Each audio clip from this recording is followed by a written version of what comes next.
অবশেষে আমার বোনের বিয়ের মার্কেট করতে চলে আসলাম। হ্যালো প্রিয়ন, আসসালামু আলাইকুম। সবাই কেমন আছেন? আলহামদুলিল্লাহ, আমরাও ভালো আছি।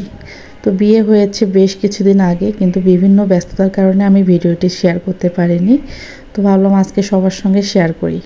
তো এখানে বিয়ের কেনাকাটা আমরা করলাম, ওখানে আমার ভাই, আব্বা, আমরা সবাই ছিলাম। তো সব কিছু কেনাকাটা করে আবার ছেলের বাড়ি থেকে সব কিছু পাঠিয়ে দিয়েছে। এখানে এই যে বেনারসি দিয়েছে একটা, তারপরে এই যে নর্মাল বলতে এমনিতেই 3টা শাড়ি দিয়েছে ওরা। একটা হলুদ শাড়ি, একটা বেনারসি আর একটা এমনিতেই নর্মাল শাড়ি। তো সবকটাই ভালো ছিল। আর হলুদের জন্য যা যা লাগে সব কিছু পাঠিয়ে দিয়েছে। তো সেগুলো আমরা বের করে করে দেখতেছিলাম সব কিছু ঠিকঠাক আছে কি না। যেহেতু ওকে হলুদ পরানোর কথা ছিল আমাদের বিয়ের আগের দিন, কিন্তু আমরা সেদিন আর পরাতে পারিনি, এই জন্য বিয়ের পরের দিনে হলুদটা করাইছি, মানে বিয়ের দিন সকালবেলা। তো যাই হোক, ওদিকে সব কিছু গুছিয়ে একদম রেডি করে রেখে এদিকে চলে আসলাম। এসে তো একদম সবাই দেখি যে নাচতেছে। তো এই যে আমাদের মিহিমণি, হাবিবা, হিপচু মানে অনেক মজা করতেছিল। আমাদের যেহেতু বাড়িতে সবার শেষ বিয়ে, বলতে সবার বিয়ে হয়ে গেছে, শুধু সম্পাই বাকি ছিল। তো এই জন্য হচ্ছে ওর বিয়েতে আমরা সবাই অনেক মজা করব, এটা আমাদের অনেক দিনের প্ল্যান ছিল। কিন্তু তারপরেও ব্যাঘাত ঘটেছে অনেক কিছুই, আসলে সব কথা সবার সঙ্গে শেয়ার করা যায় না।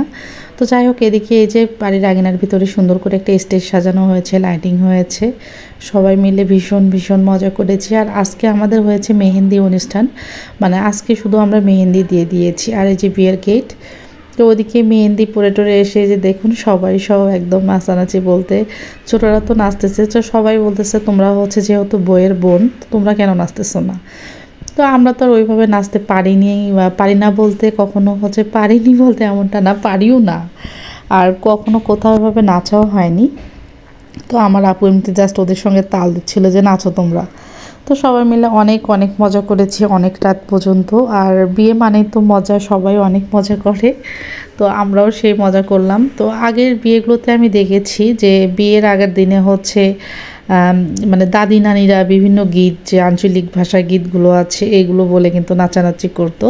তো এখন যেহেতু আধুনিক যুগ, এখন কিন্তু হচ্ছে বিয়ের গীত ওই রকম শোনা যায় না, তো এই বক্স দিয়ে কিন্তু সবাই নাচানাচি করে। তো আমাদের এই যে 2 নাচনি বুড়ি, মিহি আর হাবিবা, তো ওরা তো একদমই এক্সাইটেড ছিল কবে বিয়ে হবে, কখন বক্স বাজবে, ওরা কখন নাচবে। তো যাই হোক, ফাইনালি ওদের মনরাশটা পূর্ণ হয়েছে। আর আমি তো পাশ থেকে শুধু ভিডিও করতেছিলাম আর ওদেরকে তাল দিচ্ছিলাম যে ও নাচো নাচো। তো ওরা আবার ঝগড়া করতেছিল, শুধু আমরাই কেন নাচবো, তোমরা কেন নাচতেছো না? তো এখানে আমার ফুফাতো বোন, বড় আপু, ওই যে আমার যে চাচাতো বোন, ও তো সবাই ওরাও বাচ্চা নিয়ে তাল দিচ্ছিল। তো যাই হোক, সব মানে অনেক ঝামেলার পরে বিয়েটা হচ্ছে মিটে গেছে। বিয়ে মানেই তো ঝামেলা, কথা অনেক কিছুই হয়। তো যাই হোক, তারপরেও ফাইনালি সব কিছু ওকে হয়েছে। তো এদের নাচগুলো আপনাদের কাছে কেমন লাগতেছে সবাই কমেন্ট করে জানাবেন। আর সেদিনটা এত শীত ছিল এবং এতটা কুয়াশা পড়তেছিল, দেখতেই পাচ্ছেন এত বড় যে একটা লাইট জ্বালাইছে, তারপরেও মানে কুয়াশায় কিন্তু দেখা যাচ্ছে না ক্লিয়ার, প্রচুর কুয়াশা ছিল। তো আমি তো বাড়িতে যাওয়ার পরে মানে যেহেতু আমাদের বাড়িতে গার্জিয়ান বলতে আমার আব্বা, ভাই আছেন, আপু হচ্ছে ও বিয়ের একদিন আগে চলে আসছে। তো আমি যেদিন বিয়ে ঠিক হয়েছে সেদিনের রাত্রেই বলতে পরের দিন সকালবেলা গাড়িতে উঠেছি। যাওয়ার পরে সবার সঙ্গে কিভাবে কি করব না করব সব কিছু প্ল্যান করে, মানে আমার এই কয়টা দিন এমনভাবে কেটেছে যে কারোর সঙ্গে কথা বলা বা আমার যে ছোট বেবিটা আছে ওকে ওইভাবে খেলানোর সময় পাইনি যে ওকে একটু ভালোভাবে খাওয়াবো। তো যাই হোক, ফাইনালি বিয়ে হয়ে গেছে, সবাই দোয়া করবেন আর নেক্সট ভিডিও দেখার জন্য ওয়েট করেন। আল্লাহ হাফেজ।